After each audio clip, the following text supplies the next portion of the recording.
Bismillahirrahmanirrahim. Assalamualaikum warahmatullahi wabarakatuh. Innal hamdalillah nahmaduhu wa nasta'inuhu wa nastaghfiruhu wa natubu ilaihi wa na'udzu billahi min syururi anfusina wa min sayyiati a'malina. May yahdihillahu fala mudilla lahu wa may yudlil fala hadiyalah. Wa asyhadu an la ilaha illallah wahdahu la syarikalah wa asyhadu anna Muhammadan abduhu wa rasuluhu la nabiyya ba'dah. Ya ayyuhalladzina amanu taqullaha haqqa tuqatih wa la tamutunna illa wa antum muslimun. Ya ayyuhan nasu taqu rabbakumul ladzi khalaqakum min nafsin wahidah wa khalaqa minha zawjaha wa batha minhuma rijalan katsiran wa nisaa'a wattaqullaha alladzi tasaaluna bihi wal arham innallaha kana 'alaykum raqiba. Ya ayyuhalladzina amanu taqullaha wa qulu qawlan sadida yuslih lakum a'malakum wa yaghfir lakum dhunubakum wa may yuti'illaha wa rasulahu faqad faza fawzan 'azima. Amma ba'd fa inna asdaqal hadithi kitabullah wa khairal huda huda Muhammadin sallallahu alaihi wasallam wa syarrul umuri muhdatsatuha wa kullu muhdatsatin bid'ah wa kullu bid'atin dhalalah wa kullu dhalalatin finnar. Hadirin dan hadirat yang dirahmati oleh Allah Subhanahu wa taala, bapak-bapak dan ibu-ibu yang dimuliakan oleh Allah, ikhwani wa akhwati rahimakumullahu jami'an. Alhamdulillah pada kesempatan kali ini kita diberi kesempatan oleh Allah untuk berkumpul, duduk bermajelis dalam rangka menimba ilmu. Semoga pertemuan kita diberkahi oleh Allah Subhanahu wa taala. Salawat dan salam tercurahkan selalu kepada junjungan kita Nabi Muhammad sallallahu alaihi wasallam dan juga kepada keluarganya serta seluruh sahabat beliau tanpa terkecuali. Topik yang akan kita bahas pada kesempatan kali ini adalah kiat-kiat bahagia di zaman now ya. Zaman now ya. Zaman sekarang maksudnya ya. Saya tidak bosan lagi untuk mengingatkan ya, bahwasanya dalam syariat kita tidak boleh mencela zaman ya. Kalau kita menyebut zaman now maksudnya zaman sekarang bukan dalam rangka untuk mencela zaman ya. Karena Allah melarang hal tersebut. Dalam hadis qudsi Allah berkata, yu'dhini ibnu Adam yasubbud dahra wa ana ad-dahru uqallibul laila wan nahar. Sungguhnya anak-anak Adam menyakitiku, mereka mencela masa, padahal aku adalah masa, aku mengatur siang dan malam. Jadi masa tidak boleh dicela, waktu tidak boleh dicela, karena waktu hanyalah tempat bergulirnya kejadian dan perbuatan manusia. Jadi dia bukan tempat untuk mencela, dicela atau dipuji. Yang dicela atau dipuji adalah yang bergulir dalam masa tersebut, yaitu perbuatan-perbuatan manusianya. Karenanya tidak boleh kita mencela zaman, tidak boleh mencela waktu, karena dia tidak punya andil sama sekali dalam terjadi kerusakan atau kebaikan. Yang menimbulkan kerusakan dan kebaikan adalah pelaku zaman tersebut. Makanya Imam Syafi'i rahimahullah berkata, naibuz zamana wal aibu fina, fama liz zamani aibun siwana. Kata Imam Syafi'i rahimahullah taala, kita mencela zaman ya, padahal aib celaan ada pada diri kita. Tidaklah ada cela pada zaman kecuali pada diri kita sendiri ya. Jadi kita yang tercela, bukan zamannya, bukan zamannya. Oleh karenanya tatkala kita mengatakan zaman now bukan maksud kita untuk mencela zaman tersebut, tetapi kita berbicara tentang bagaimana kiat-kiat bisa bahagia di zaman sekarang ini. Kata orang zaman now ya. Ngomong-ngomong istilah zaman now ini kapan munculnya ya? Kayaknya tahun lalu belum ada ya. Tahun lalu belum ada ya. Ya. Hadirin dan hadirat yang dirahmati oleh Allah Subhanahu wa taala.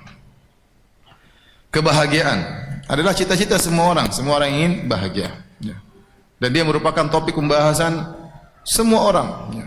Siapapun kedudukan dia, siapapun orangnya, dimanapun dia berada, semua mencari hal ini, mencari kebahagiaan. Dan terlalu banyak teori yang disampaikan oleh manusia ya. Masing-masing punya teori untuk meraih kebahagiaan. Di antara mereka ada yang memandang bahwasanya bahagia adalah dengan harta yang banyak, maka dia pun menghabiskan waktu dan umurnya untuk mengumpulkan harta. Karena menurut dia orang yang bahagia adalah orang yang memiliki harta. Kalau punya harta bisa apa saja maka dia akan bahagia. Namun kenyataannya tidak semua orang kaya bahagia. Tidak pasti ada orang kaya bunuh diri ya. Ada orang kaya stres, Ada orang kaya, bahkan saking kayanya mungkin gila. Ya, oleh karenanya ternyata orang kaya tidak harus bahagia. Ternyata kebahagiaan tidak berbanding lurus dengan kekayaan. Seandainya kebahagiaan berbanding lurus dengan kekayaan, maka semakin kaya semakin bahagia. Namun kenyataannya tidak demikian. Ya. Kalau kekayaan merupakan lambang kebahagiaan, maka harusnya Qarun adalah orang yang paling bahagia. Sebagian orang memandang bahwasanya kebahagiaan adalah dengan jabatan, maka dia menghabiskan waktu dan umurnya, bahkan menghabiskan uangnya untuk meraih jabatan. Semakin dia meraih jabatan tinggi, dia merasa dia berada di puncak kebahagiaan. Menurut dia, kebahagiaan berbanding lurus dengan jabatan. Kenyataannya, apakah semua orang pejabat tinggi bahagia? Jawabannya tidak. Jawabannya tidak. Terkadang kita melihat sebagian orang, mungkin dia pejabat yang tinggi, apakah dia gubernur, apakah dia panglima, apakah dia presiden, apakah dia raja. Terkadang sebagian mereka kita lihat wajah mereka tersenyum, tapi di balik senyuman tersebut kita tahu betapa hal berat yang dia pikul. Ya. Terkadang seorang menyangka dengan menjadi pejabat dia akan bahagia, ternyata ketika dia menjadi pejabat, ya, dia dimaki-maki orang, dicela-cela orang. Ya. Terkadang orang merasa paling bahagia kalau dia bisa perintah orang, orang tunduk sama dia, takut sama dia, berarti dia yang paling bahagia. Ternyata bisa jadi yang disuruh lebih bahagia daripada yang menyuruh. Ya. Ya, bisa jadi supir lebih bahagia daripada majikan. Ya, majikannya pening, banyak urusan perusahaan, urusan ini. Supirnya santai-santai, senyum-senyum, ketawa ketiwi ya. Ya. Ternyata kebahagiaan juga bukan pada jabatan. Benar, ini kenyataan. Terkadang saya lihat di foto atau di video atau di mana ya, seorang yang tokoh negara, kelihatan sekali dia tuh stres, kelihatan sekali. Ya, kelihatan, kasihan. Seandainya saya suruh jadi dia, saya nggak bakalan mau. Apa enaknya jadi orang seperti itu? Urusan banyak, dikejar-kejar orang, dimaki-maki orang, ada yang mencela, ada yang memuji. Ya. Ternyata kebahagiaan tidak mesti harus jadi pejabat. Ya, kalau yang paling bahagia, yang paling tinggi jabatannya, maka Fir'aun lah orang yang paling berbahagia karena dia adalah raja. Ya. Taib. Kalau sebagian orang mandang bahwasanya kebahagiaan adalah dengan ketenaran, popularitas, maka dia keluarkan semua dananya, waktu dia kerahkan untuk bisa populer. Ya, dia merasa itu yang paling membuat dia bahagia. Bahkan sebagian orang terkadang melakukan hal yang aneh-aneh supaya bisa populer. Ya. Mesti misalnya jalan mundur berkilo-kilo ya. Itu orang bahagia? Saya rasa enggak. Setengah mati jalan mundur, emang bahagia jalan mundur? Pakai spion kemudian jalan mundur, itu enggak bahagia seperti itu. Ya, tapi dia merasa dengan ketenaran tersebut dia bisa meraih kebahagiaan. Dan banyak orang tenar tidak bahagia.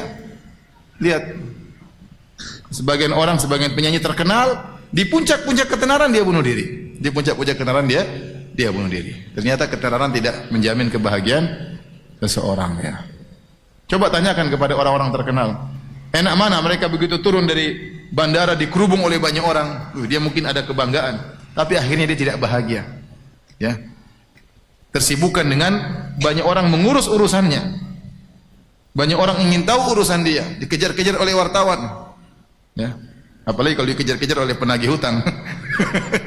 Dikejar-kejar oleh wartawan aja enggak enak. Emang enak? Enggak enak. Ya. Di mana-mana merasa ada yang perhatikan, enggak enak. Apa itu bahagia? Ya, tidak. Tidak. Itu bukan kebahagiaan. Saya kenal ada seorang terkenal, waktu dia untuk keluarganya paling cuma 5 menit pertama. Begitu masuk mall 5 menit pertama sama keluarga, setelah itu diserbu sama orang. Terus apa bahagia seperti itu? Anaknya dia tidak bisa dia perhatikan, istrinya tidak bisa dia perhatikan. 5 menit pertama saja, 10 menit pertama dia bahagia. Setelah itu dikerubung sama orang. Coba kalau sehari-hari seperti itu, apa enak? Enggak enak. Enggak enak. Baik, Ustaz, kalau begitu mau bahagia jangan jadi pejabat. Oh, enggak juga begitu. Ustaz, kalau mau bahagia miskin aja. Enggak juga begitu. Banyak orang miskin juga sengsara tidak bahagia.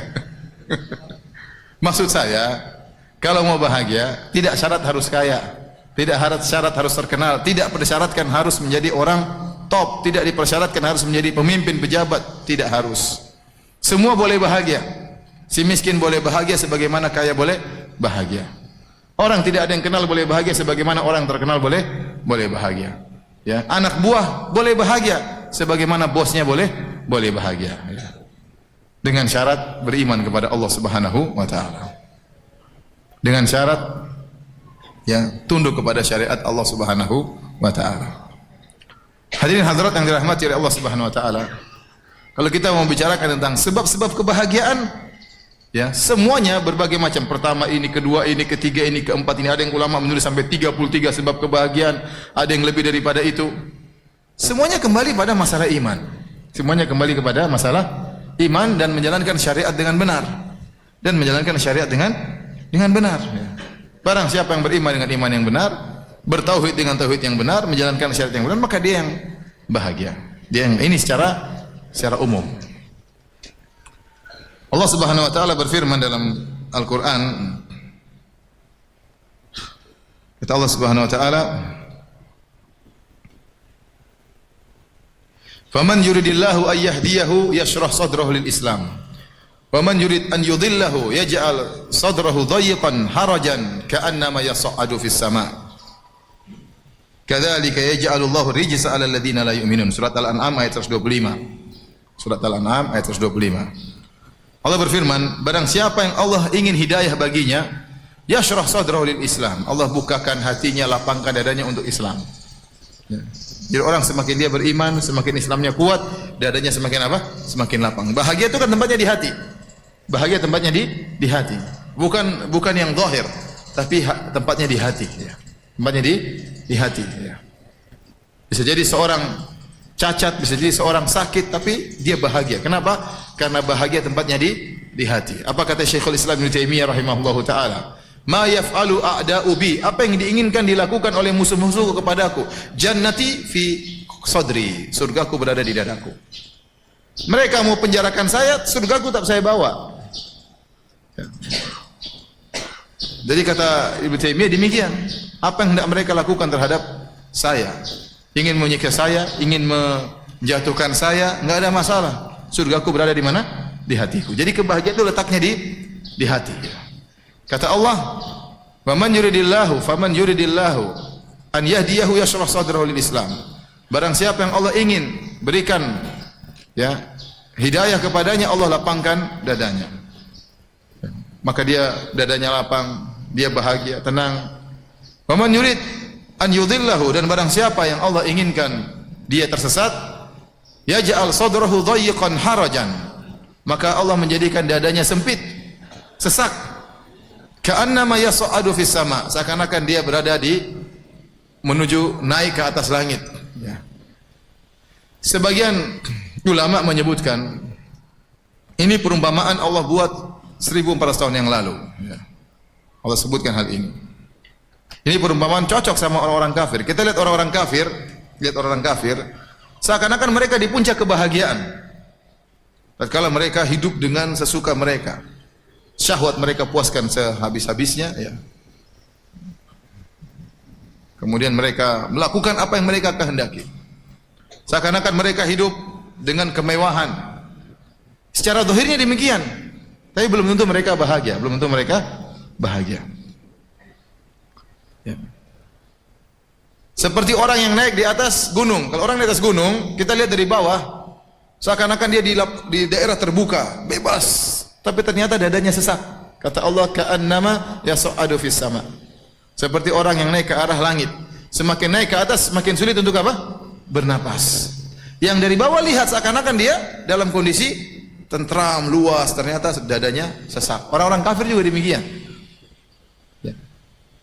Orang kafir juga demikian. Kita lihat orang kafir, seakan-akan mereka sepuas-puasnya, dunia mereka pegang. Apakah mereka bahagia? Tidak, mereka tidak bahagia. Allah berikan kesengsaraan dalam hati mereka. Kata Allah Subhanahu wa taala, "Wa man a'rada an dzikri fa inna lahu ma'isyatan dhanka." Barang siapa berpaling dari peringatanku, maka baginya kehidupan yang menyesakkan, kehidupan yang sengsara di dunia itu. Di dunia kehidupannya sengsara. Baik, subhanallah, kita coba antum pergi ke negara-negara kafir, ke Eropa, antum lihat ya. Orang kafir bagaimana kehidupan mereka. Dunia toh isinya ya. Tempat-tempat ibadah mereka kosong. Lonceng dibunyikan teng teng teng, enggak ada yang datang. Kalau orang jauh dari Tuhannya, bagaimana dia mau bahagia? Nggak usah kita bicara tentang orang jauh, kita bicara tentang diri kita. Dulu kita waktu tenggelam dalam maksiat, ada kelezatan kita rasakan, tapi itu bukan kebahagiaan. Orang berzina lezat. Orang memiliki keharaman-keharaman, minum mabuk, teler, ada kelezatan dia rasakan. Morfinis ada kelezatan dia rasakan, tapi tidak ada kebahagiaan, tidak ada kebahagiaan. Orang selingkuh ya dia merasakan kelezatan. Maksiat ada kelezatannya, tidak kita pungkiri, ada kelezatan. Orang berzina, orang selingkuh, orang minum khamar, mungkin macam-macam, ada kelezatan dia rasakan, tapi tidak ada kebahagiaan. Setelah selesai dari maksiat, hatinya kering. Hatinya kering. Hatinya sengsara. Ya. Kita dulu pernah mungkin melakukan kemaksiatan. Kita rasakan hal tersebut. Setelah kita mengenal pengajian, setelah kita mulai baca Quran, setelah kita mulai sholat, baru ada keterangan kebahagiaan yang kita rasakan luar biasa, yang dulu tidak pernah kita rasakan. Ini baru orang bermaksiat, sengsara hatinya. Bagaimana lagi dengan orang-orang yang kufur kepada Allah, yang musyrikin, apalagi sampai ateis? Bagaimana kehidupan mereka? Mereka lebih sengsara. Ya. Meskipun tampaknya mereka kelihatannya happy-happy, tapi tidak, hati mereka sengsara. Ini yang bilang Allah Subhanahu wa taala. Dan ada yang kita lihat dari kesengsaraan mereka. Saya lihat ketika kita ke Eropa, lihat ada perbedaan mencolok antara kaum muslimin dengan orang-orang kufar. Ya. Meskipun secara ekonomi orang-orang kafir lebih kaya raya, tetapi saya lihat lihat orang-orang Islam kalau berjalan bawa anak 2, 3 mobil, ya, wanita-wanita berjilbab, naik mobil ada anak-anak. Orang kafir kita lihat nggak ada yang bawa anak-anak, hampir tidak ada. Bawa anjing 1 ekor, 2 ekor. Ini saya cerita kenyataan ya, 1 ekor, 2 ekor. Ya. Ya. Orang tua di sana, orang tua orang Islam ada yang ini, ada yang orang kafir yang tua jalan sendiri ya. Entah anaknya kemana, entah cucunya kemana. Ya. Betapa bahagianya orang Islam mendapati punya anak banyak, bahagia lihat anak. Apalagi anaknya apa? Berbakti, bahagia luar biasa. Sementara mereka banyak yang tidak mau nikah, tidak ingin punya anak. Kalau sudah punya anak, anaknya juga tidak ngurusin mereka. Kalau anaknya sudah umur 17-18, pisah. Sudah. Entah ibunya ditengok atau tidak. Kalau sudah tua, ibunya semua jadi dimasukkan dalam rumah jompo. Kalau orang tuanya sakit, terkapar di rumah sakit, nggak ada yang tengok. Kasihan. Kesengsaraan tersendiri. Orang Islam tidak demikian.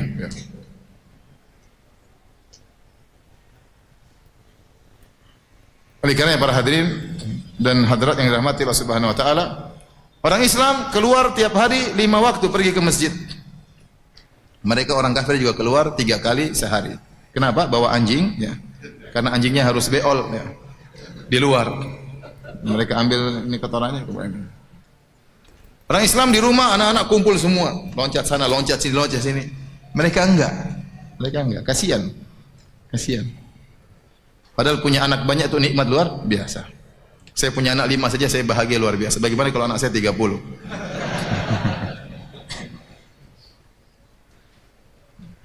Bagaimana orang tua kita lihat cucu-cucunya, bahagia atau tidak?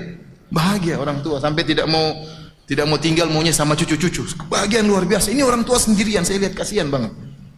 Sengsara itu, kesengsaraan. Bagaimana di akhir hayatnya hidup sendirian.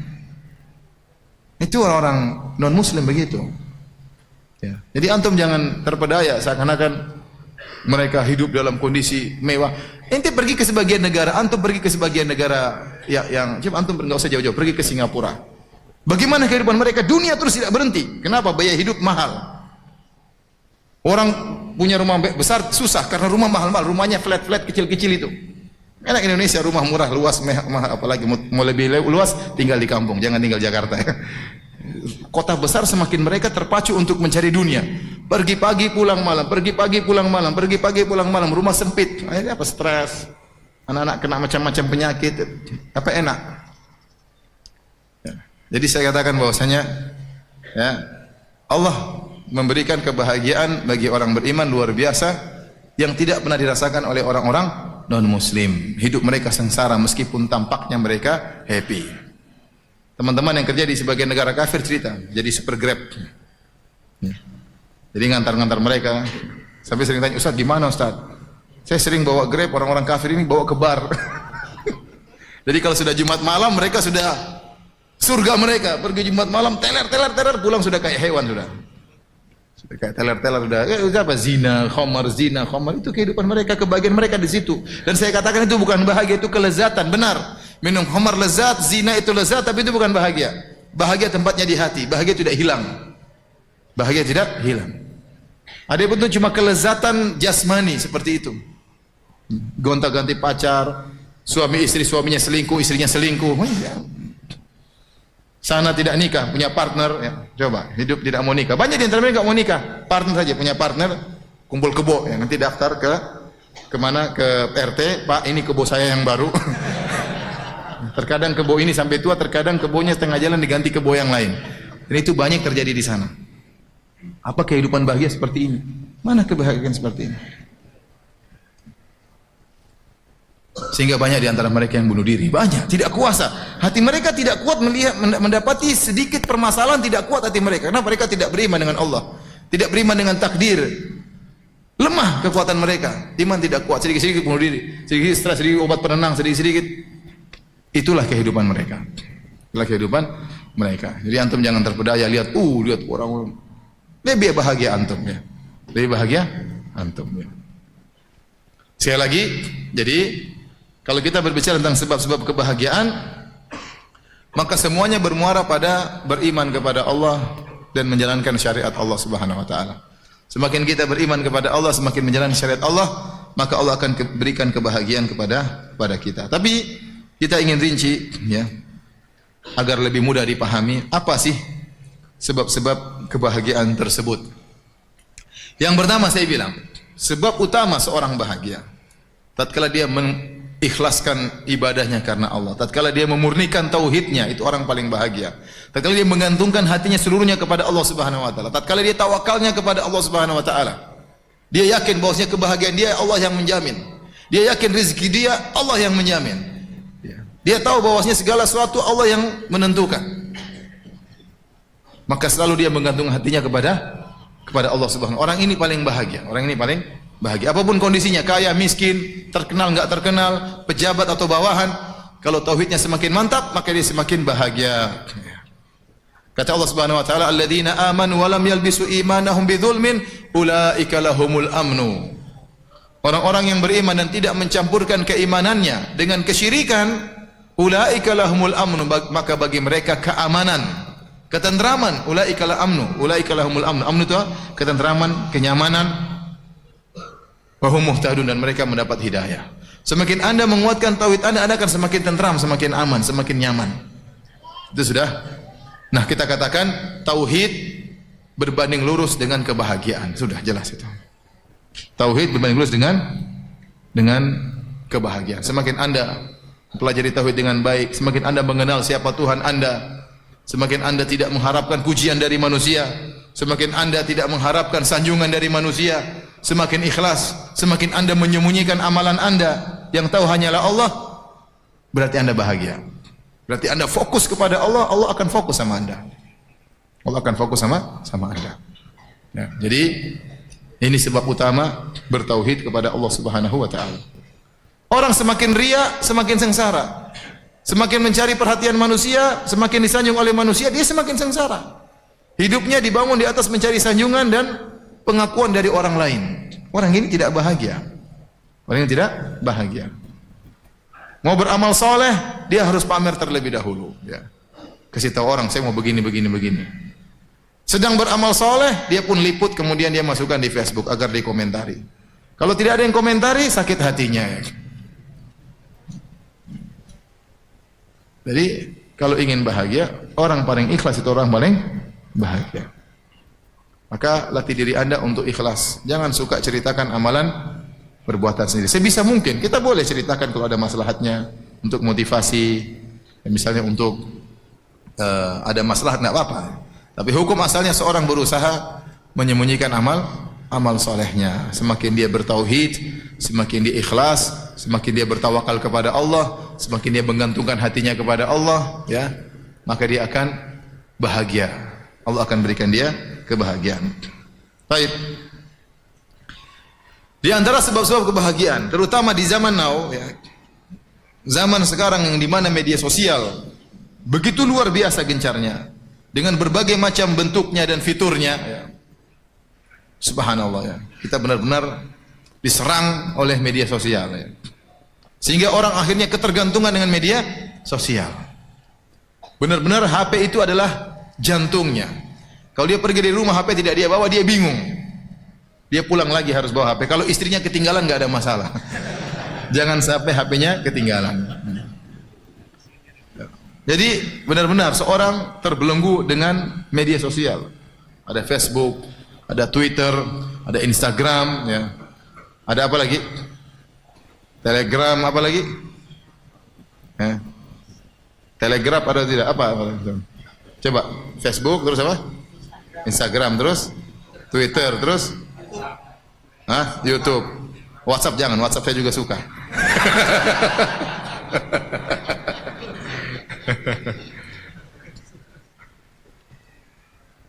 Dalam satu hadis Rasulullah SAW sebutkan, tatkala timbul fitnah, engkau melihat, ya, hawan muttaba'an, ya, syuhun muta'an, wa ijabu kullu ra'yin bi kullu syakhsin bi ra'yihi, kullu mar'in bi ra'yihi. Engkau melihat hawa nafsu diikuti, rasa pelit yang ditaati, orang masing-masing ujub dengan perkataan dia. Sekarang zaman seperti itu ada orang seperti itu. Orang komentar bangga dengan komentarnya, wah, tuh berbagai macam lah. Nabi mengatakan, alaika bi khosati nafsik. Maka sibukkanlah dengan privasimu. Sibukkanlah dengan privasimu. Ya ikhwan, sejauh mana kita meninggalkan privasi kita, sejauh itu kebahagiaan akan hilang dari kita. Ya. Ustaz, berarti kita nggak boleh ngurus orang banyak? Boleh, kalau anda memang berkompeten di situ, silakan. Kalau anda jadi gubernur yang baik, benar-benar habiskan waktu untuk mengurus masyarakat, insya Allah Allah kasih kebahagiaan. Anda memikirkan kebahagiaan orang lain, Allah akan kasih bahagia sama anda. Al jaza' min jinsil amal. Balasan sesuai dengan perbuatan. Orang sibuk ngurusin anak yatim, tidak apa-apa, sibukin diri, tidak apa. Berarti itu perkara anda yang anda perhatikan. Anda yang ingin memberikan kebahagiaan kepada orang lain, Allah akan berikan kebahagiaan kepada anda. Tapi yang maksud saya ini yang jadi masalah, yang ngurus urusan yang bukan urusan dia. Ya. Pingin tahu segala urusan, pingin tahu segala berita, pingin tahu segala informasi. Padahal bukan urusan dia. Kata Nabi SAW, min husni islamil mar'i tarkuhu ma la ya'nih. Di antara keelokan, keindahan Islam seorang, meninggalkan yang bukan urusannya, yang bukan urusannya, yang bukan pekerjaannya, yang bukan tugasnya. Sekarang ada seorang misalnya, taruhlah, ya, kerja entah mungkin jualan es cendol, mungkin jualan sayur, di Facebook, Instagram semua dia ikuti, berita-berita semua dia ikuti. Buat apa ya akhi? Sudah urus itu sayur dengan baik, urus itu es cendol dengan baik, ya, urus itu apa namanya toko dengan baik. Bukan urusan anda untuk mengetahui segala permasalahan. Ustaz, tapi kita kayak ingin tahu berita. Saya bilang, saya ini sudah mencoba. Saya ingin tahu banyak berita. Benar ada manfaatnya, manfaatnya ada, tapi kemudaratan lebih besar. Waktu terbuang. Sekarang waktu kita, saya tanya antum, waktu kita untuk Facebookan banyak atau tidak? Banyak. Apalagi sudah masuk lihat berita, sudah pegang HP nggak berhenti. Berita, kiriman dari teman. Nanti punya teman 1000 orang. Satu hobi makan, satu hobi mancing, satu hobi ini, dia kirim berita semua kita. Ente buka berita mancing, berita makan, berita ini, berita kecantikan, berita kue, berita jualan, berita online, berita politik, ya, berita kesehatan, ya, baca terus nggak terasa 1 jam lewat, 2 jam lewat. Belum kalau sudah masuk dalam perdebatan, komentar, baca komentar, naik lagi, scroll bawah, scroll atas. Waktu habis banyak. Debat lagi sama orang di situ di Facebook, debat bantah-bantahan, ternyata yang didebat bencong.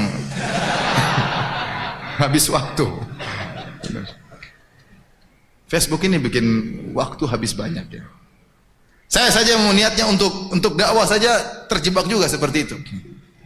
Apalagi yang niatnya cari akhwat. Ya, subhanallah, waktu kita terbuang. Bagaimana mau bahagia? Ente mau bahagia itu bukan dengan dengar banyak berita.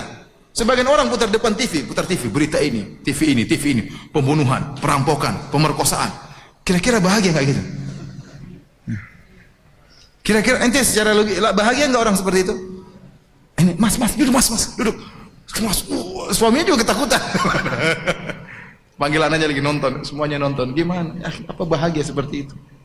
Ini kan buat hati-hati. Ustaz, benar, saya bilang tadi, bukan berarti nggak ada manfaat, ada manfaatnya. Tapi mudaratnya terlalu besar. Habis waktu dengar berita yang macam-macam, dengar kerusakan, aduh kasihan. Timbul was-was yang berlebih-lebihan, timbul ketakutan yang berlebih-lebihan. Kurang tawakal kepada Allah Subhanahu wa taala. Setelah saya timbang-timbang, saya pikir, sudahlah saya tinggalkan itu semua. Ini saya pribadi saya. Antum mau ikut silakan, enggak juga enggak apa-apa. Akhirnya sudahlah. Facebook saya masih tahan ya.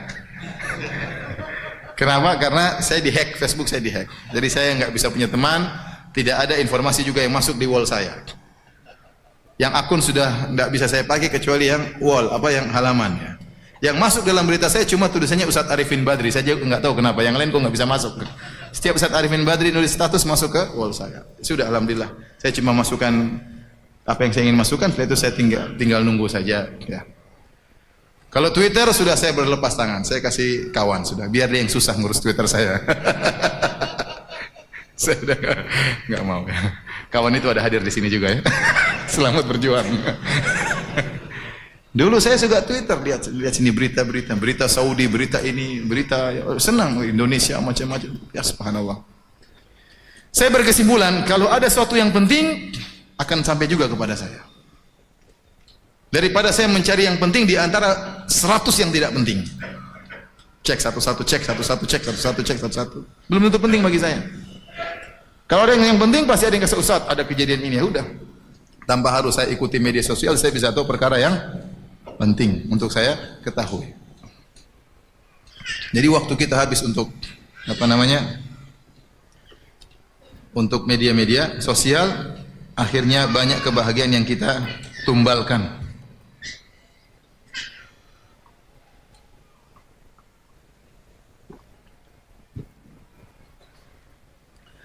Jadi hadirin dan hadirat yang dirahmati Allah Subhanahu wa taala,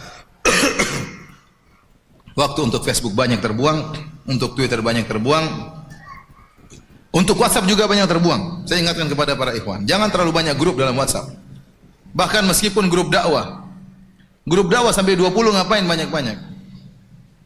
Cari grup dakwah yang penting yang bisa kita ambil manfaat. Bikin grup ini. Hanya tungtang.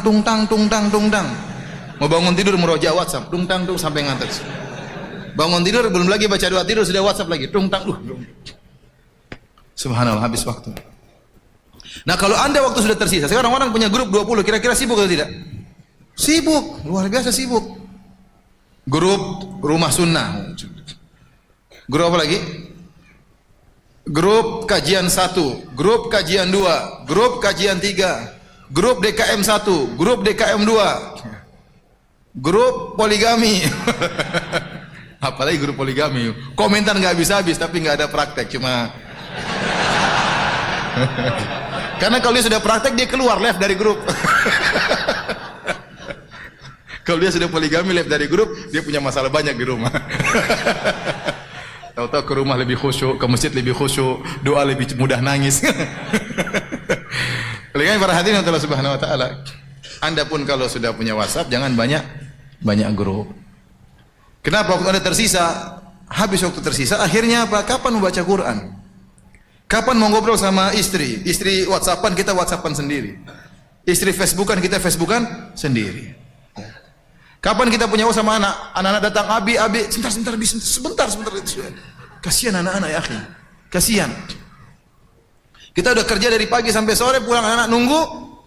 Dia nggak bisa peluk-pelukan, dia bisa nggak pingin naik sama kita, dia pingin ngobrol sama kita. Dia butuh 5 menit untuk kita ngobrol, nggak ada waktu. Waktunya habis buat media sosial yang kurang bermanfaat. Belum lagi kemudaratan yang kita dapatkan di situ. Banyak aurat wanita yang kita lihat di media-media sosial tersebut. Yang kita nggak ingin pun kelihatan, apalagi yang pingin lihat.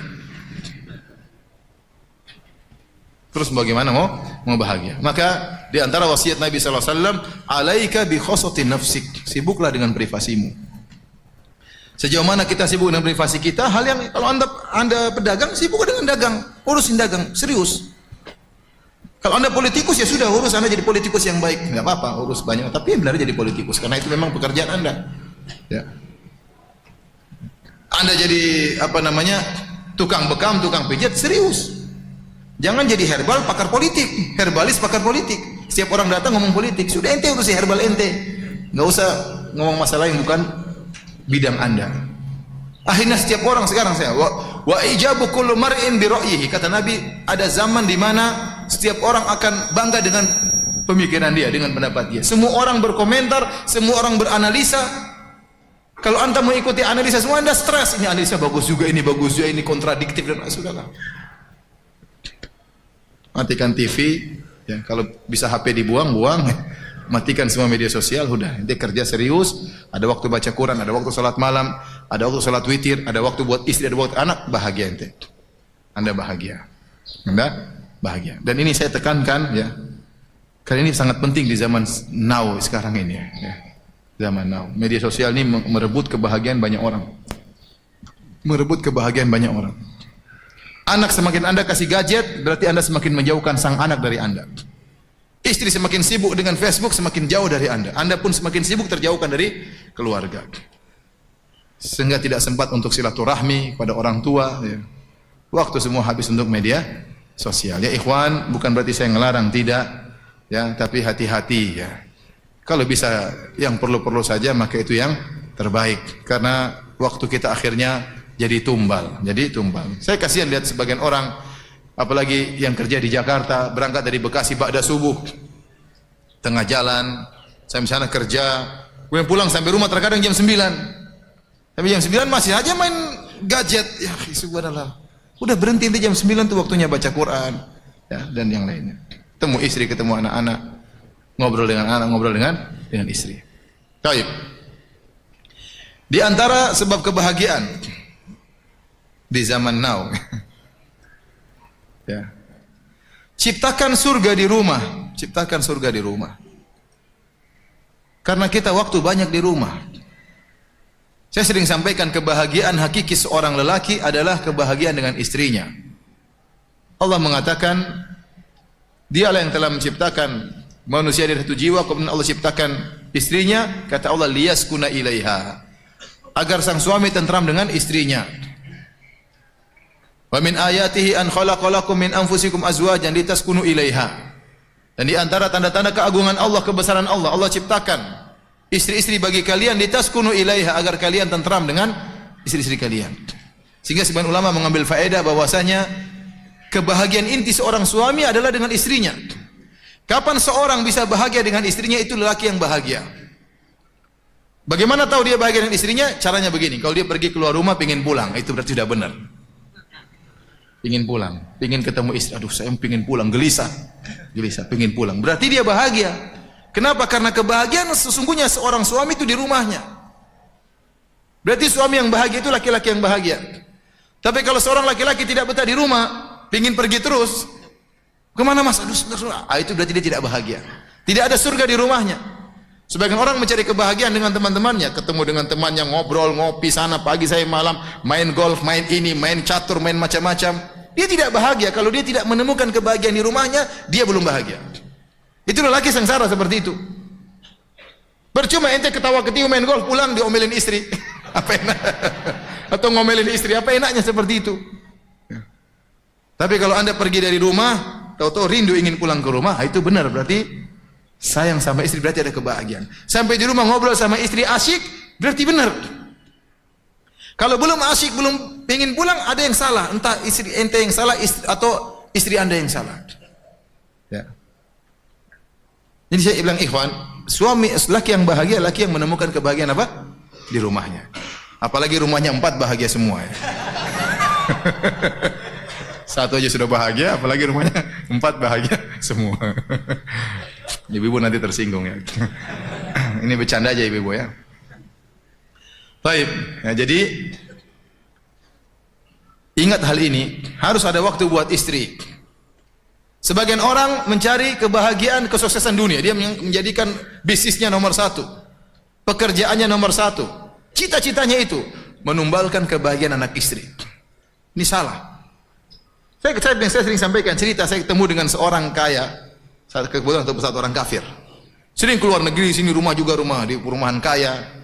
Terakhir ngobrol-ngobrol dia bilang ada satu yang hilang dari saya. Saya kurang dekat sama anak-anak sampai sekarang. Anak-anak saya kasih dunia semua, namun tidak yang datang jenguk saya, peluk-peluk saya, nggak ada, kata dia. Nggak ada. Dia sibuk cari harta, anaknya semua dipenuhi. Setelah besar, anaknya sudah besar semua, nggak ada yang dekat sama dia. Dia kehilangan kebahagiaan di situ.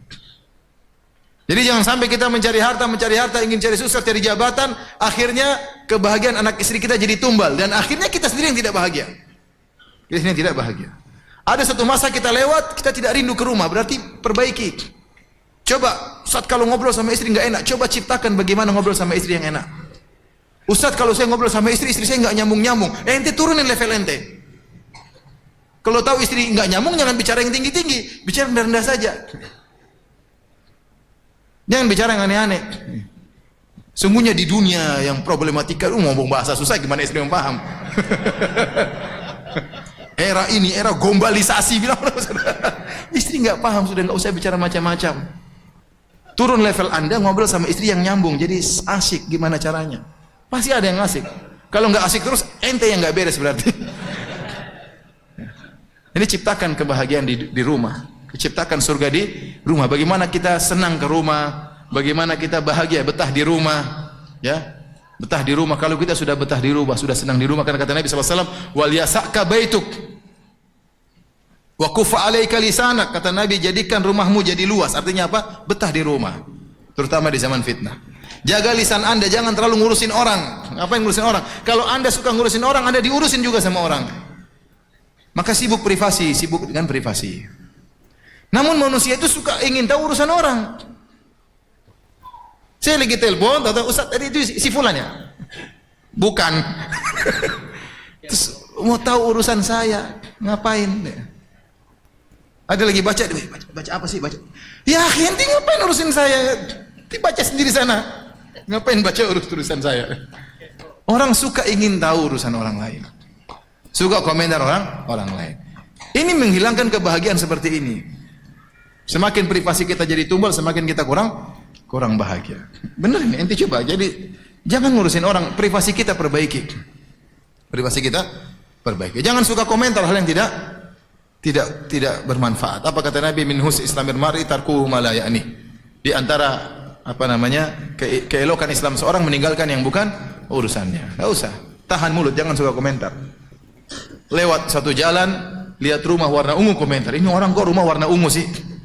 Ya, apa urusan ente? Ente sana rumah belum lunasi utang rumah ente. Ini ngurusin rumah orang warna ungu, warna biru. Terserah dia mau warna-warni, terserah dia. Ini kok rumah bangunannya jelek sekali. Ya, sudah ente buat.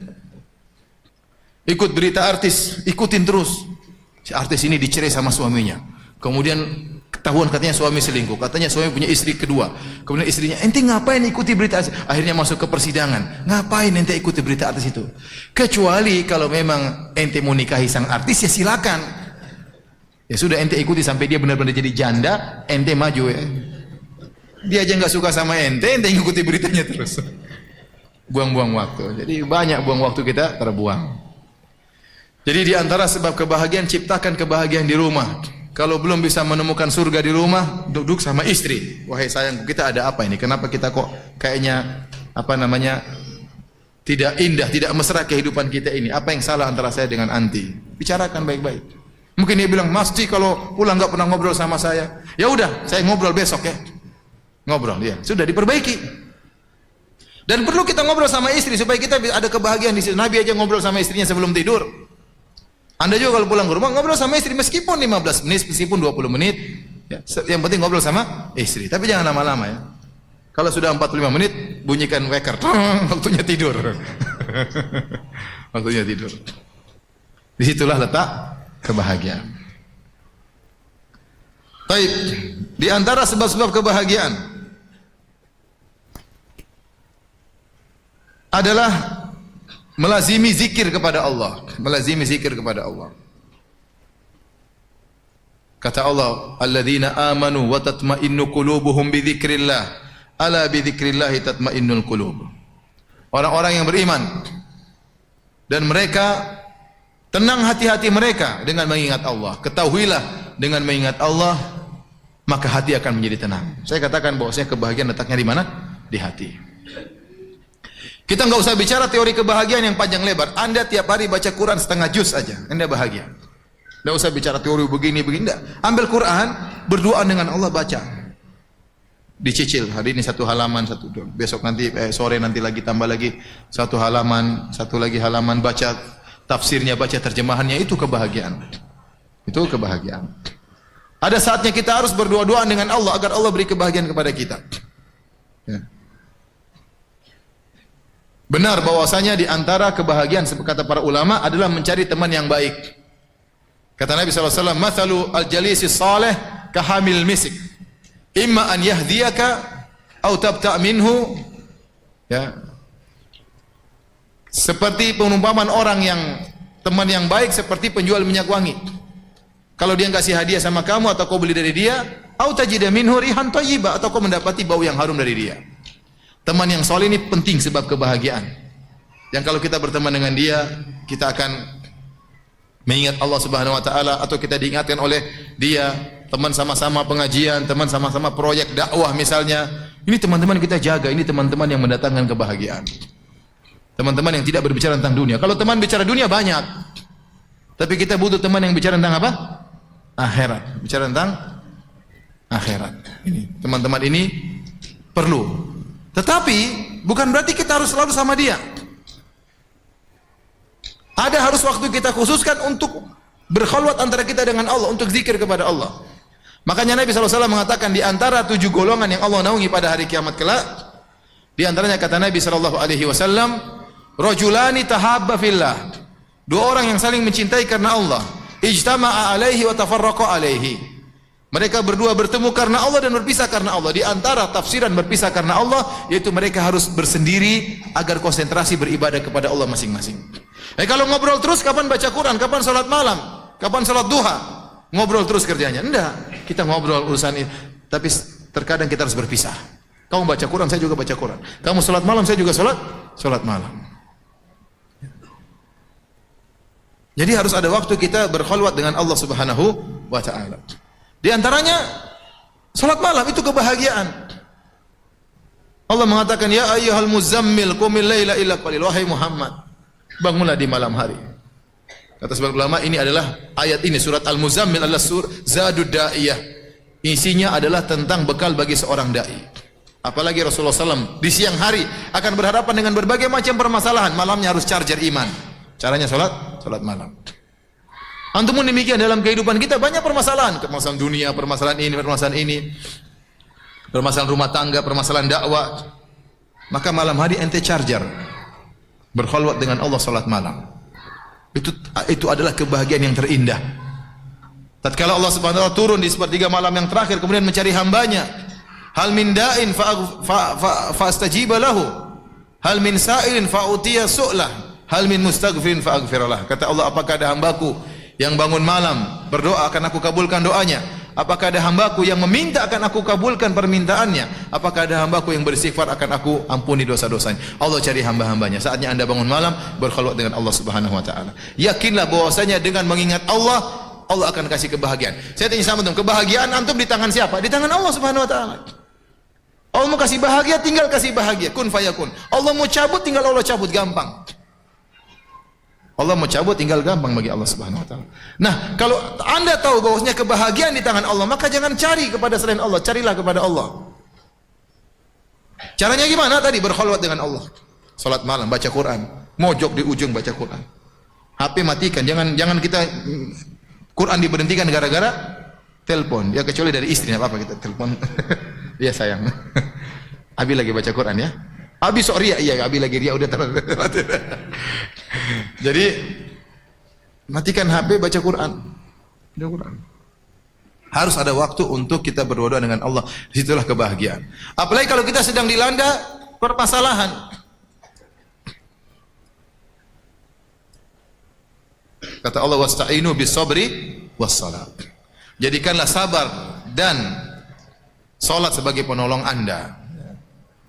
Waktu Nabi dikata-katain oleh kaum musyrikin dengan tuduhan yang macam-macam. Nabi sebagai manusia dadanya juga sesak, diomong-omongin macam-macam. Kata Allah, "Wa laqad na'lamu annaka yadhiqu sadruka bima yaqulun." Sungguh kami tahu bahwasanya dadamu sempit wahai Rasulullah atas apa yang mereka ucapkan.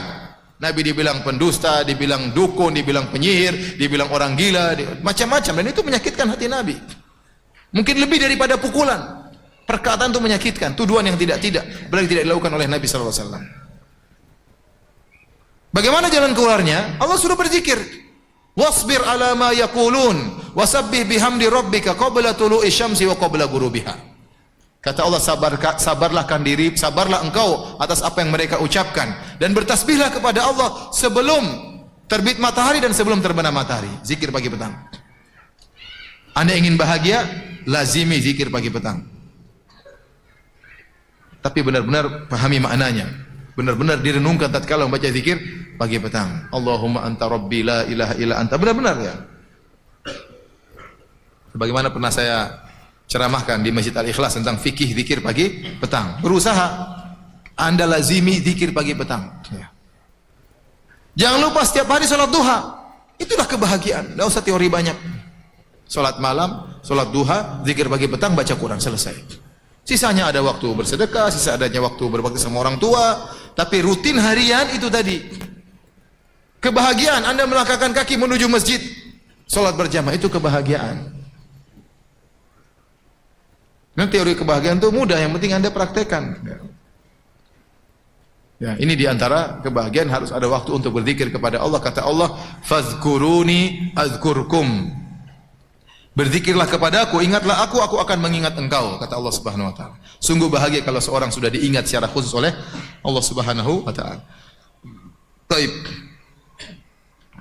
Ini di antara sebab-sebab kebahagiaan adalah sering berzikir. Dan saya tidak bosan-bosannya juga mengingatkan, zikir itu ibadah yang sangat mudah. Anda bisa berzikir dalam kondisi berdiri, Anda bisa berzikir dalam kondisi duduk, Anda bisa berzikir dalam kondisi berbaring. Kalau dalam kondisi tidur ya enggak ya. Berbaring bisa zikir subhanallah, alhamdulillah, Allahu akbar, berdiri, duduk. Orang kalau sudah biasa berzikir, naik mobil dia berzikir. Apalagi kalau dia punya hafalan Quran. Ya. Ada seorang, saya pernah dengar seorang syekh ceramah, dia wasiatkan kepada para jamaah untuk hafal Quran. Akhirnya ada seorang sudah tua, dia hafal 5 juz. Setelah 2 tahun atau berapa tahun kemudian ketemu syekh itu lagi, dia bilang, "Syekh, jazakallah khair syekh. Kamu dulu ingatkan saya, sekarang saya punya 5 juz. Berapa banyak waktu saya manfaatkan. Saya pergi ngantar anak baca Quran, pulang baca Quran." Ya. Kenapa? Ada yang dibaca, ada yang dihafalkan. Kalau orang punya hafal Quran itu hafalan Quran, dia mulutnya bisa jalan terus berzikir kepada Allah Subhanahu wa taala.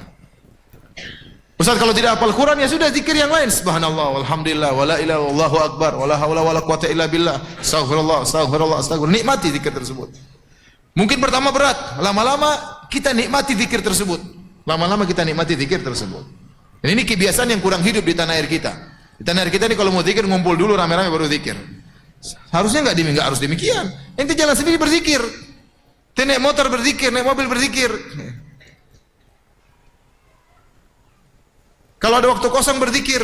Makanya Syekh Utsaimin rahimahullah berkata, ibadah yang ringan sangat mudah, pahalanya besar, zikir, namun banyak orang tidak melakukan. Banyak orang tidak melakukan. Padahal zikir tersebut mendatangkan ketenangan. Ya, Allah berikan keterangan bagi orang yang banyak berzikir kepada Allah Subhanahu wa taala. Taib.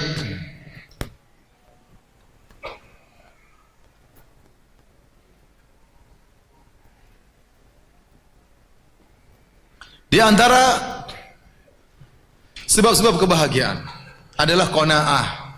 Qanaah, ridho dengan pemberian Allah Subhanahu wa taala. Barang siapa yang qanaah maka dia bahagia. Kanz, qanaah itu adalah harta yang luar biasa. Barang siapa yang memilikinya maka dia pasti bahagia. Maka dia pasti bahagia. Bagaimana caranya? Sering melihat ke bawah.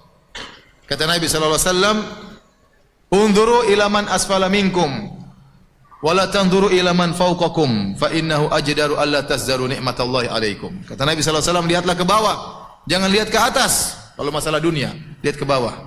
Maka itu akan membuatmu tidak meremehkan nikmat Allah yang Allah berikan kepada engkau. Anda qanaah, ajari istri buat qanaah, ajari anak buat qanaah. Anak-anak diajak tuh, lihat orang-orang anak-anak yang kerja, yang tinggal di bawah kolong jembatan, yang rumahnya kecil-kecil, tunjukin biar anak-anak itu tahu bersyukur kepada Allah. Istri pun demikian, ajak ke rumah teman-teman yang mungkin rumahnya agak peot-peot, yang mungkin kotor-kotor, biar istri itu bersyukur udah punya rumah bagus. Tapi kalau Anda bawa istri Anda ke rumah orang kaya, Anda yang sengsara nanti. Kenalan istri orang kaya, bawa tas harganya 600 juta. Saya pernah ditanya, sudah lama berapa tahun lalu, saya ditanya sama jamaah, Ustadz bagaimana hukumnya membeli tas harganya 600 juta, tapi saya sudah bayar zakat, saya sudah bersedekah di tetangga. Saya bilang nggak boleh. 600 juta itu mubazir, tas buat apa? Fungsinya apa 600 juta? Apakah bisa jadi bagasi nyimpan mobil itu tas? Ternyata cuma kecil nyimpan, terus apa fungsinya 600 juta? Tidak sesuai dengan harganya. Tidak sesuai dengan harganya. Ya. Subhanallah, ternyata memang ada tas yang mahal. Waktu saya kemarin ke Paris, lihat jam 350 juta, ini jam 350 juta. Ini jam buat apa ini, subhanallah. Ternyata ada tas harganya 1,5 miliar. Itu pun orang rebutan, terkadang ngantri nggak ada barangnya, subhanallah. Nah, kalau istri Anda bergaul sama ibu-ibu hembring, apa hembring ya? Ibu-ibu globalisasi begitu, globalisasi ya. Anda yang tersisa nanti. Anda yang tersiksa. Mas, itu ibu itu bagus sekali. Aduh, sudah kena virus orang kaya. Bilang aja, sayang, suamimu tuh miskin, tidak seperti mereka. Kalau ente mau bahagia, suruh bergaul sama orang miskin, ente bahagia. Istri pulang bersyukur terus, Mas, kamu sayang sekali sama saya, kamu baik. Padahal kita beli barang murahan. Ya. Kenapa? Karena ente buat dia bergaul sama orang miskin. Tapi kalau ente kasih salah pergaulan, bergaul sama orang kaya, waduh, itulah. Itu nasib ente sudah. Jadi kalau mau bahagia, lihat ke bawah, jangan lihat ke atas. Dan saya ingatkan kepada ibu-ibu, ibu-ibu itu kunci qanaah di keluarga.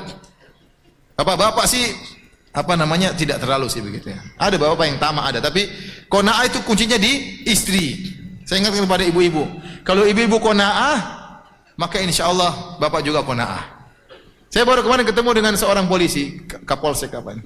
Aduh Ustaz, istri saya main ke rumah tetangga baru beli kulkas baru, pulang-pulang sayang beli kulkas baru. Aduh kata saya.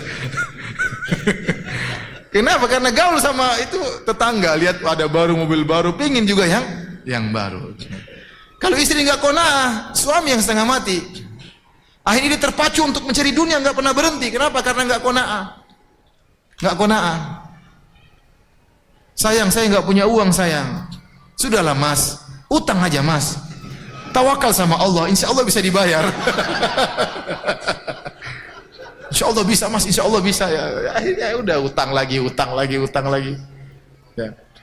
Jadi saya katakan kepada ibu-ibu, kunci qanaah ada pada ibu-ibu.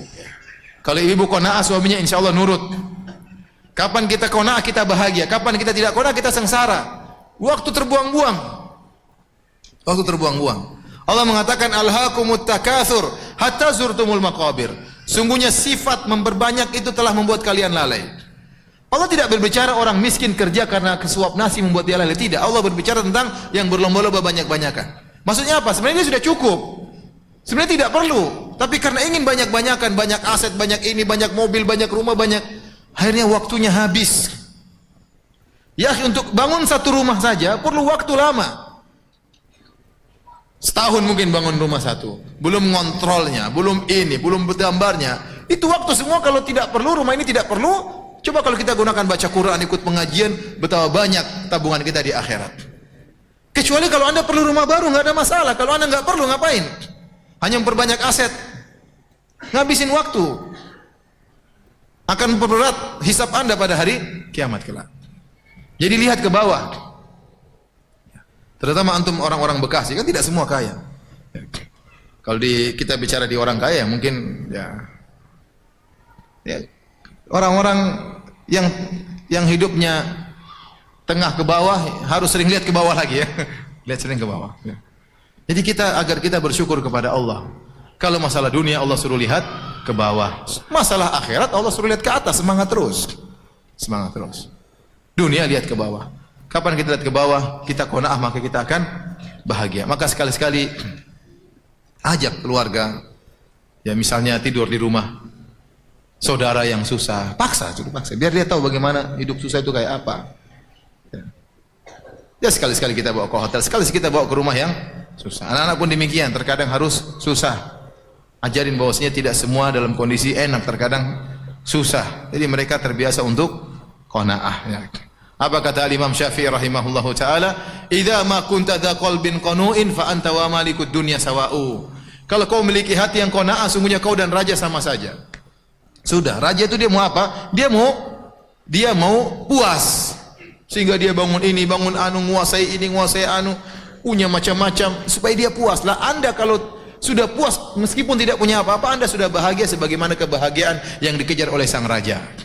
Ini perkataan Imam Syafi'i luar biasa. Idza ma kunta qalbin qanu'in, idza ma kunta dza qalbin qanu'in fa anta wa malikud dunya sawa'u. Kalau kau memiliki hati yang qanaah, sungguhnya kau dan raja sama saja. Ini bait saya pertama kali dengar, isinya dari seorang teman saya orang Cina. Jadi dekat satu asrama dengan saya di Universitas Islam Madinah. Orang Cina ketemu selalu senyum, salat ke masjid, pulang lagi senyum, teman-temannya datang dia masakin semuanya. Saya bilang, "Ahmad, ente senyum-senyum terus, Masya Allah. Kenapa? Apa rahasianya?" Kata dia, qala Syafi'i, pakai Cina, yang Cina-Cinanya. Imam Syafi'i berkata, kalau kau qanaah maka kau sama dengan raja. Masya Allah. Pelajaran berharga ya. Ya. Ternyata itulah kunci sebab rahasia kenapa dia tersenyum selalu, bahagia selalu, berseri-seri selalu. Kenapa ada sifat qanaah? Kalau kita tamak, kita sengsara. Orang yang paling sengsara orang yang paling tamak. Antum kira orang kaya itu bahagia? Terkadang mereka tamak, sudah punya hotel, sudah punya perusahaan, enggak terus hati berpacu, enggak pernah selesai. Kalau diberi kata Nabi SAW, "Lau kana li bani Adam wadiyani min dhahab labtagha thalithan." Kalau anak Adam diberikan 2 lembah emas, dia cari lembah yang ketiga. Sebagian orang kaya seperti itu. Tidak ada titik klimaks yang enggak ada. Ya, tidak ada. Terus mencari. Tidak terasa waktunya habis, terusnya apa? Sudah umur 80 tahun, waktunya santai, terus kerja. Sebentar lagi tewas, terus kerja. Sampai tewas akhirnya. Yang dia rasakan cuma sedikit. Ngumpulin rumah banyak yang dia makan cuma sama dengan ente 1 piring. Apa bedanya dia sama ente? Perutnya mungkin lebih besar perut ente daripada dia. Ya.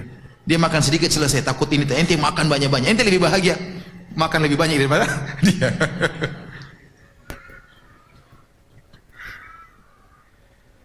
Katanya di antara kebahagiaan suruh lihat ke bawah, jangan terpedaya dengan yang di atas. Jangan terus lihat ke atas.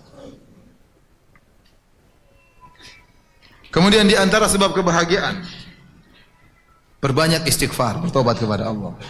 Karena tidaklah kesengsaraan ada dalam hati kita kecuali karena maksiat yang kita lakukan. Semakin Anda banyak maksiat, semakin kesengsaraan yang Anda rasakan. Dalam hadis disebutkan seorang bermaksiat, maka nukitat, ditempelkan titik hitam di hatinya. Semakin banyak maksiat, semakin hitam hatinya. Semakin susah dia khusyuk, semakin susah dia terenyuh tatkala baca ayat Al-Quran. Maka seorang perbanyak istighfar. Apa kata Nabi SAW? Tuba liman wajada fi sahifati istighfaran katsira. Sungguh beruntung orang yang mendapati dalam catatan amalnya banyak istighfar. Penghalang kebahagiaan adalah maksiat. Adalah kemaksiatan. Anda akan dibuat gelisah karena maksiat yang Anda lakukan. Anda akan dibuat khawatir berlebihan karena maksiat yang Anda lakukan. Anda akan dibuat sedih berlebihan karena maksiat yang Anda lakukan. Apa kata Allah? Ala inna awliya Allahi la khaufun alaihim wa lahum yahzanun. Ketahuilah wali-wali Allah itu orang soleh. La khaufun alaihim wa lahum yahzanun. Mereka tidak khawatir, mereka tidak bersedih. Mereka menjalani kehidupan dengan biasa. Kekhawatiran sedikit kemudian hilang. Kesedihannya sudah mau diapain? Tawakal kepada Allah. Orang yang bermaksiat tidak bisa demikian. Ada kegelisahan. Kenapa maksiat? Ada yang dia lakukan terus maksiat tersebut. Ya. Oleh karenanya kalau Anda melakukan maksiat segera bertobat kepada Allah, maka Allah akan kembalikan kebahagiaan bagi Anda. Banyak bertobat, banyak beristighfar kepada Allah Subhanahu wa taala. Di antara sebab kebahagiaan, mudah memaafkan. Mudah memaafkan. Ya ikhwan, kita hidup di zaman now ini banyak masalah. Banyak masalah. Kita punya masalah sama orang tetangga, terkadang ada masalah. Terkadang kita punya masalah sama kerabat, sama kakak, sama adik, terkadang sama orang tua kita. Ya. Tidak mudah kita menjalin silaturahmi. Ya. Terkadang sebagian kerabat kita tidak ngerti apa yang kita lakukan. Ada sebagian datang kepada saya, Ustaz, saya ini bingung Ustaz. Sama kerabat-kerabat saya. Kenapa, Mas? Saya ini kalau kasih mereka duit, mereka bilang saya sombong, sok kasih duit. Kalau saya nggak kasih, katanya pelit. Saya bingung Ustaz, gimana? Jadi ada sebagian gitu ya. Ya, sebagian gitu, sebagian kerabat tidak bisa paham apa yang kita lakukan. Kita niat baik, namun mereka salah terjemah. Mau diapain? Adik iblis yang mengadu domba. Akhirnya timbul masalah kita dengan kerabat, timbul masalah dengan adik, dengan kakak, ya. Timbul masalah dengan om, timbul masalah dengan tetangga, timbul masalah dengan teman pengajian, ya. Timbul masalah sama DKM, timbul masalah sama ustadz yang lain. Itu kejadian seperti itu. Hidup ini dengan problematika. Kan memang demikian manusia hidup dengan problematika. Ya. Nah, tatkala Anda ingin bahagia, Anda harus punya sifat mudah memaafkan. Sifat mudah memaafkan. Ya udah, maafkan aja. Kasih uzur sama orang yang mungkin dia nggak ngerti. Kok dia begitu, dia tidak menghargai saya? Mungkin dia tidak ngerti. Ente jangan dulu memvonis dia tidak menghormati Anda, tidak ini, tidak ini. Mungkin dia tidak ngerti, mungkin dia tidak tahu. Kasih uzur. Al-mu'min yatlubul ma'adir. Seorang mukmin dia mencari uzur bagi saudaranya. Wal munafik yatlubul atharat. Adapun orang munafik cari-cari kesalahan saudaranya.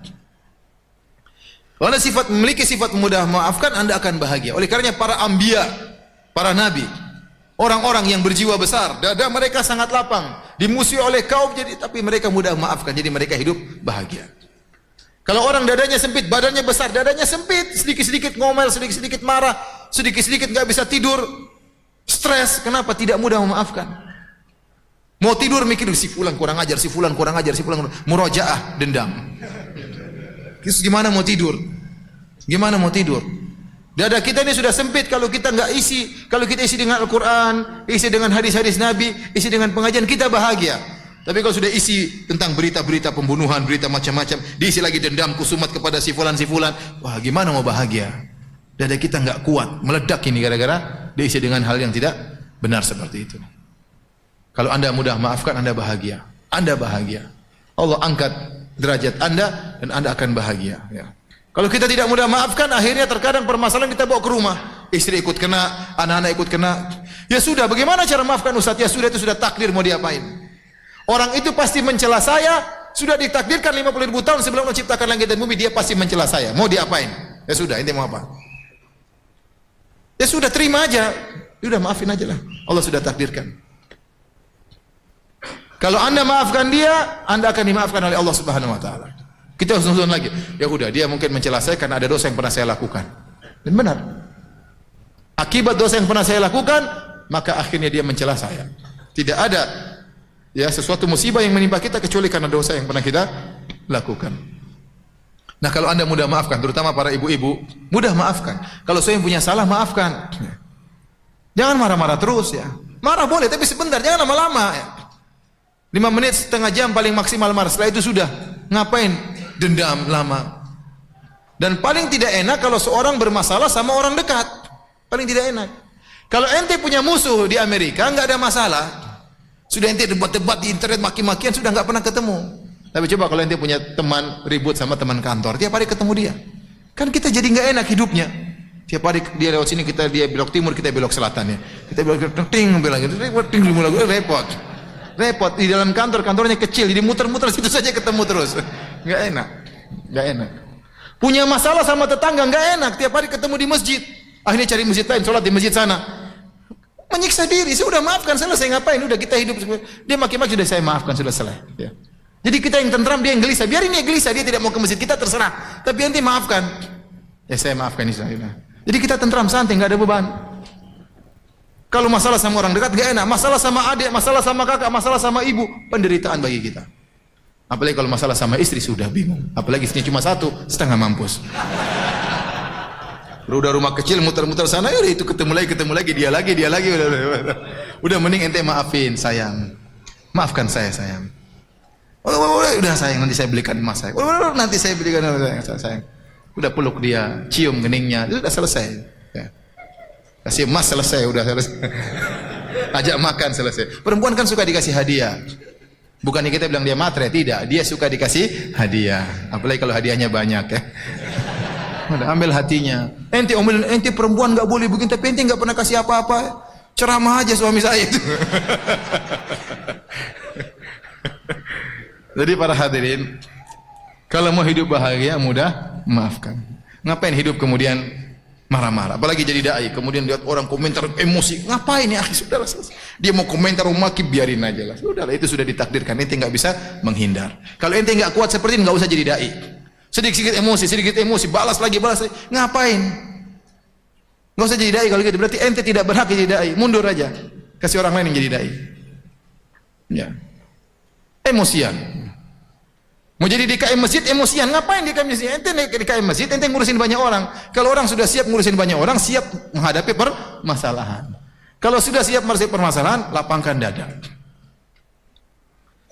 Makanya kalau orang mudah maafkan, dia akan sangat berbahagia. Ya. Jadi ingat-ingat bahwasanya di antara kebahagiaan adalah maafkan, dan pahalanya besar orang maafkan. Kita memaafkan orang, Allah akan ampuni dosa-dosa kita. Ala tuhibbuna ayyaghfirallahu lakum? Tidakkah kalian suka jika diampuni oleh Allah Subhanahu wa taala? Kata Allah, "Falyafu wal yasfahu." Maafkanlah dan berlapang dada. Ala tuhibbuna ayyaghfirallahu lakum? Tidakkah kalian suka kalau Allah ampuni kalian? Jadi al jaza' min jinsil amal, balasan sesuai dengan perbuatan. Jika kita mengampuni orang, kita akan diampuni oleh Allah Subhanahu wa taala.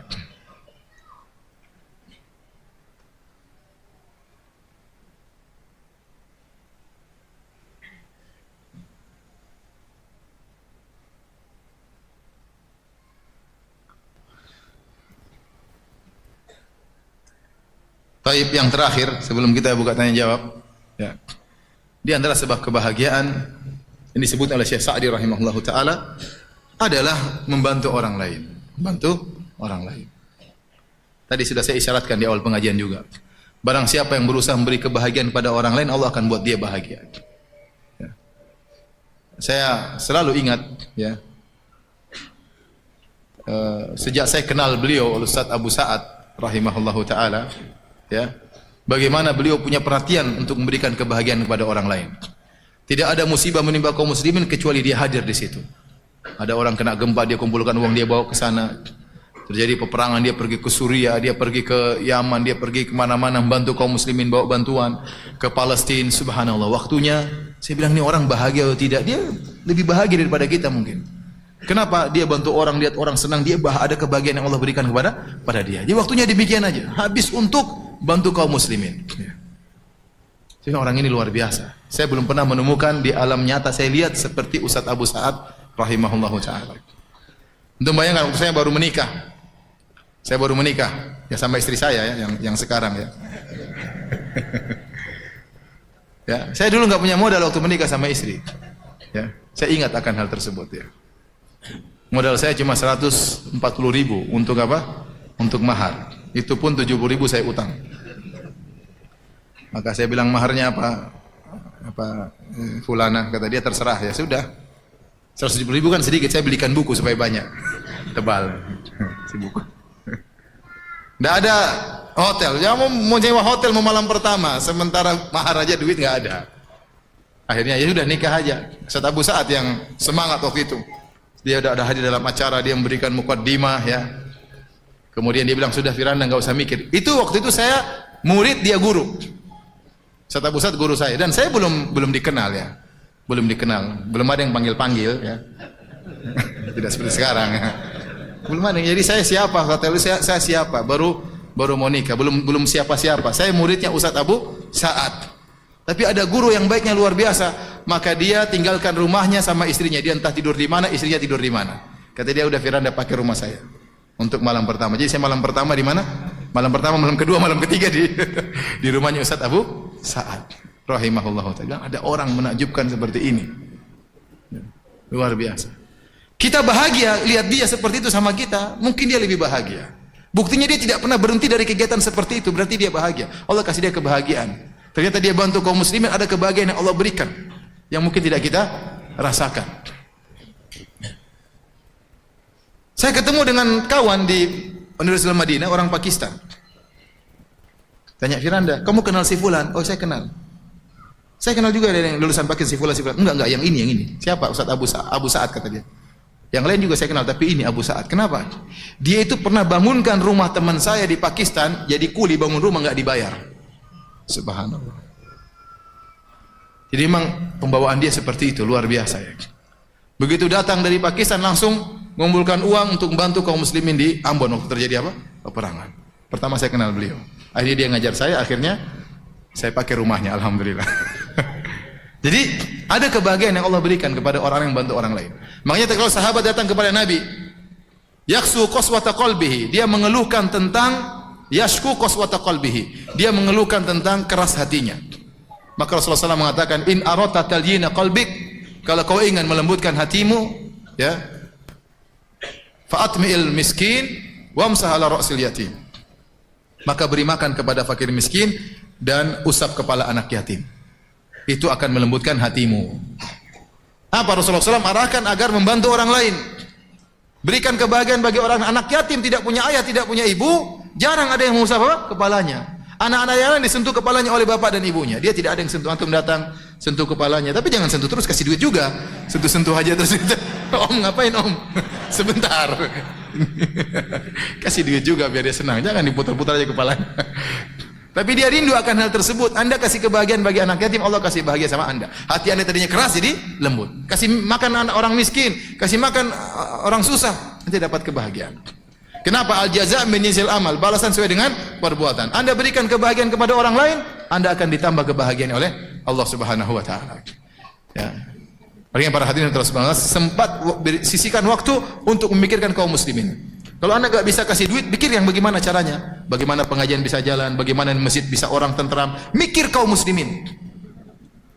Mikir kita ada waktu, mikir istri ada waktunya, mikir anak ada waktunya. Setelah kita mikir istri, mikir anak, jangan lupa mikir kaum muslimin. Gimana caranya? Bikin proyek-proyek agama, proyek dakwah, jebak diri kita pada waktu yang bermanfaat. Kalau kita tidak menjebak diri kita dalam program yang bermanfaat, kita akan habis waktunya dan program yang tidak bermanfaat. Tapi ingat, semuanya harus ada bagiannya. Istri harus ada bagian, anak harus ada bahagianya. Ya. Oleh karenanya, kalau ingin bahagia, jangan lupa bagi kebahagiaan kepada orang lain. Sesuatu yang dibagi makin bertambah adalah kebahagiaan. Kita bagi kebahagiaan, Allah akan tambahkan kebahagiaan kita ya. Tentunya masih banyak sebab-sebab kebahagiaan disebut oleh para ulama sampai puluhan, tapi saya rasa itu di antara perkara-perkara yang penting ya, sebagian pengalaman pribadi yang saya rasakan ingin saya tularkan kepada para hadirin hadirat sekalian. Semoga Allah Subhanahu wa taala menjadikan kita orang-orang berbahagia di dunia, terlebih lagi di akhirat kelak. Demikian wallahu taala alam bisawab. Hadiah ini hadiah. Iya, hadiah mendatangkan kebahagiaan. Hadiahnya lu taruh sini, hadiah taruh sini. Susun. Masya Allah, satu.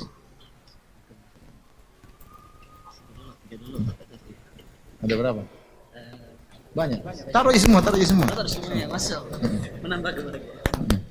Susun, biar nanti kita bagi. Yang mana?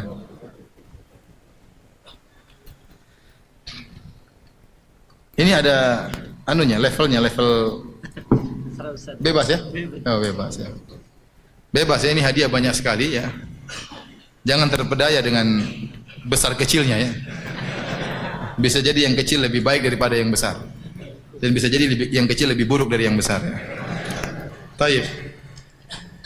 Pertanyaan bagi bapak-bapak. Siapa yang bisa sebutkan 2 sebab kebahagiaan? Cepat. Ulang. Siapa yang bisa sebutkan 3 kebahagiaan? Salah dulu, kacamata ya. Silakan Pak, berdiri. Silakan Pak. Yang pertama apa? Bertauhid kepada Allah. Yang kedua? Menciptakan surga di rumah. Masya Allah. Rumahnya berapa Pak? 1. Terus satunya lagi? Sifat qanaah. Masya Allah. Silakan Pak. Silakan. Pilih yang mana? Jangan terpedaya dengan besarnya benda.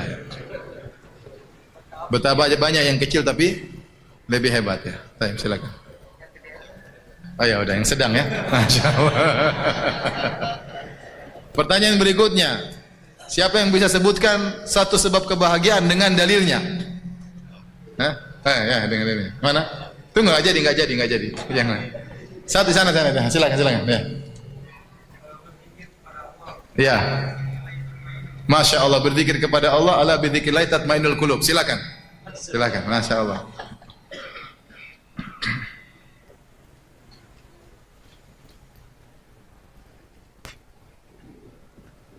Insyaallah. Silakan. Yang gede. Ente kena syubhat berarti. Baik. Bercanda. Kita lanjutkan ya. Siapa yang bisa sebutkan sebab kebahagiaan yang lain? 2 lagi. Ya, silakan. Berdiri. Bantu orang lain. Terus? Mencari teman yang soleh. Masya Allah, silakan. Jangan kena syubhat ya. Wah, kena syubhat juga. Baik. Apa lagi? Ada sebab yang lain? Angkat tangan. Ya, itu berdiri. Sudah tadi.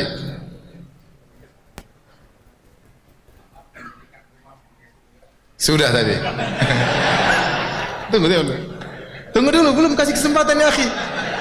Kasih kesempatan saudara Anda berpikir biar dapat hadiah. Sudah tadi menjadi teman soleh, apa lagi coba? Tunggu sebentar begitu. Tauhid sudah juga, apa lagi? Berzikir juga sudah, apa lagi? Udah 5. Apa lagi selain itu?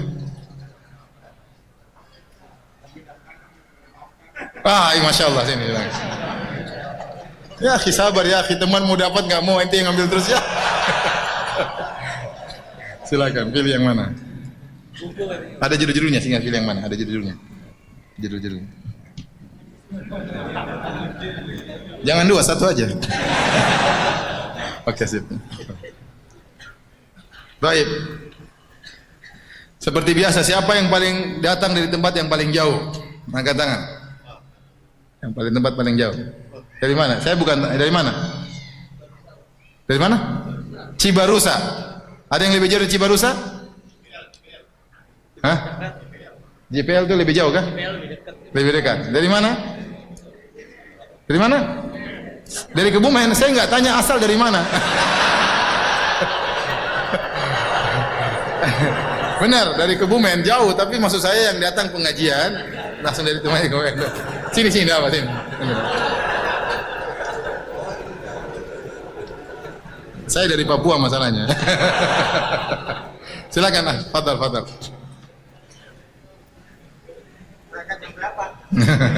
Silakan. Jangan hasad ya, jangan hasad.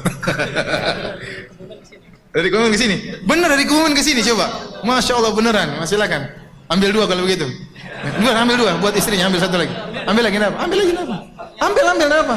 Ambil lagi.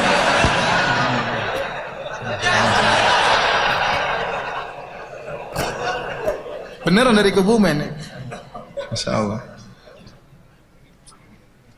Baik. Yang paling tua, angkat tangan. Yang paling tua. Berapa Pak? Berapa umurnya? 82. Ada yang bisa lewat? Udah, silakan Pak, Mbak. Udah visi, Mbahnya lewat, pindah. Itu jalan, silakan Mbak. Mbak ambil 2 aja Mbak. Ambil 2 Mbak, ada apa? Silakan. Mbak ambil yang mana terserah. Silakan ambil hadiahnya yang mana. Ya, 2-duanya boleh, ambil 2 Mbak. Iya, boleh 2 ya. Oke, ya. Makasih Mbak.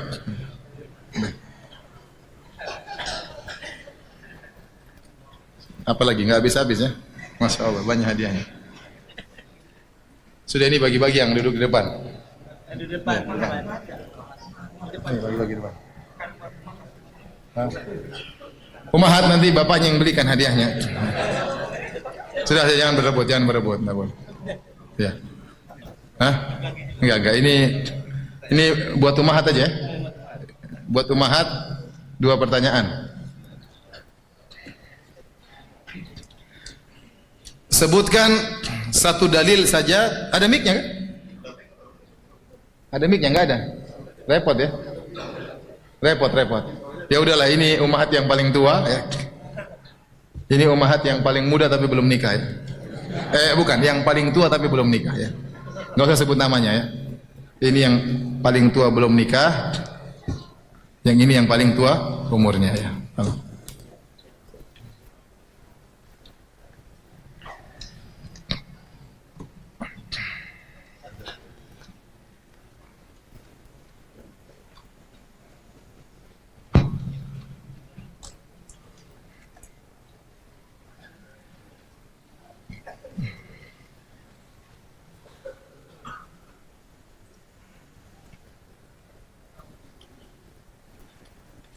Ada pertanyaan dari pemirsa Ahsan TV, apakah ketakutan, kegelisahan, kekhawatiran itu ujian dari Allah atau tidak? Iya, itu ujian. Itu ujian dan itu musibah. Kalau musibah tersebut kita hadapi dengan tentram, maka akan mengurangi dosa-dosa kita. Akan mengurangi dosa-dosa kita. Segala kegelisahan, kekhawatiran, ya, ketakutan, ini semua musibah. Tapi kita harus hadapi dengan sesuai dengan syar'i. Tidak boleh bersediaan berlebihan, tidak baik. Itu yang diinginkan oleh syaitan. Sehingga akhirnya kita tidak bisa bertindak, tidak bisa beramal, tidak bisa berbuat karena kesedihan yang berlebihan. Itu tidak boleh. Kekhawatiran juga berlebihan juga tidak boleh. Maka harus kita timbang dengan timbangan syar'i. Saya ikhwan pengguna rokok elektrik. Saya mau tanya hukum rokok elektrik itu apa ya? Saya takut terjebak dalam syubhat. Rokok elektrik itu yang mana? Yang asapnya banyak itu ya? Itu ada ini nggak? Nikotinnya gitu-gitu ada nggak? Ada. Ada yang nggak boleh lah. Kalau mengganggu kesehatan maka itu tidak boleh. Atau ada rokok herbal. Kalau rokok itu mengganggu kesehatan, ya tidak boleh ya.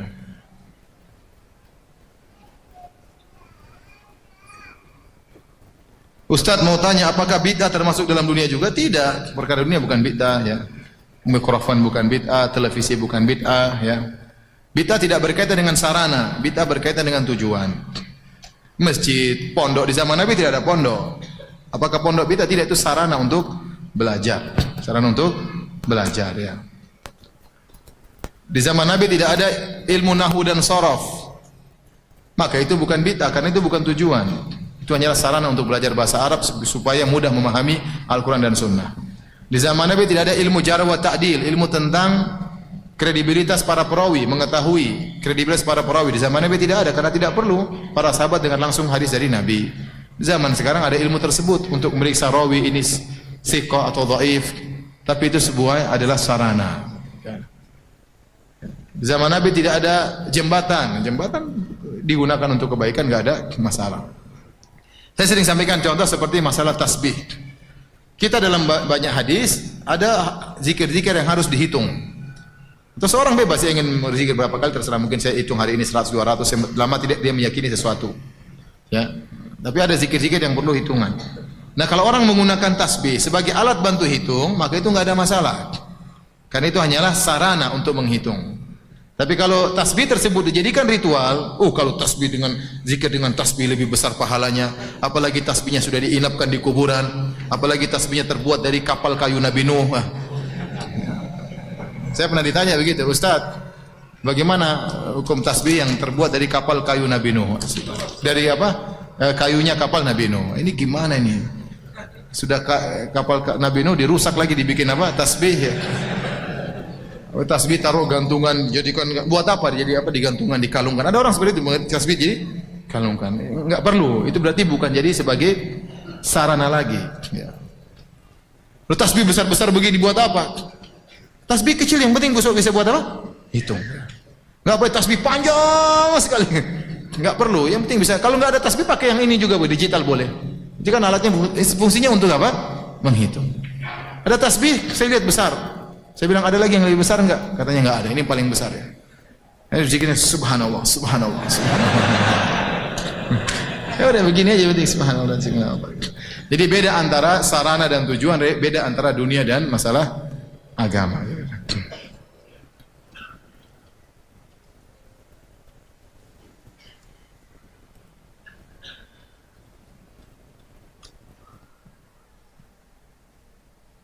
Ana adalah seorang akhwat yang insya Allah akan menikah bulan depan.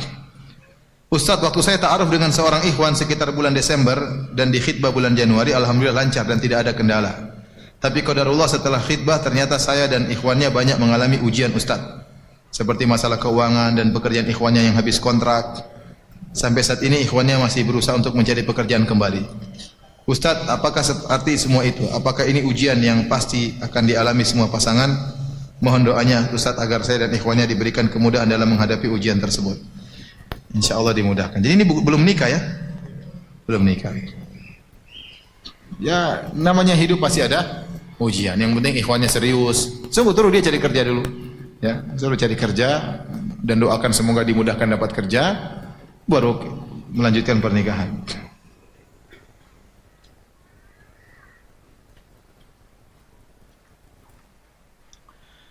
Tapi demikian saja kajian kita para hadirin dan hadirat. Banyak pertanyaan tidak bisa saya jawab karena keterbatasan ilmu. Semoga pertemuan kita diberkahi oleh Allah Subhanahu wa taala dan menjadi pemberat timbangan kebajikan kita di akhirat kelak. Kurang lebihnya saya mohon maaf. Wabillahi taufik.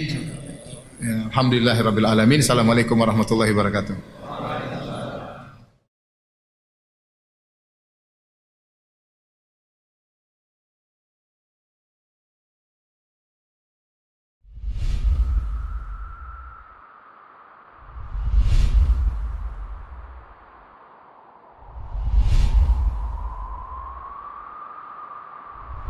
هل جزاء الإحسان إلا الإحسان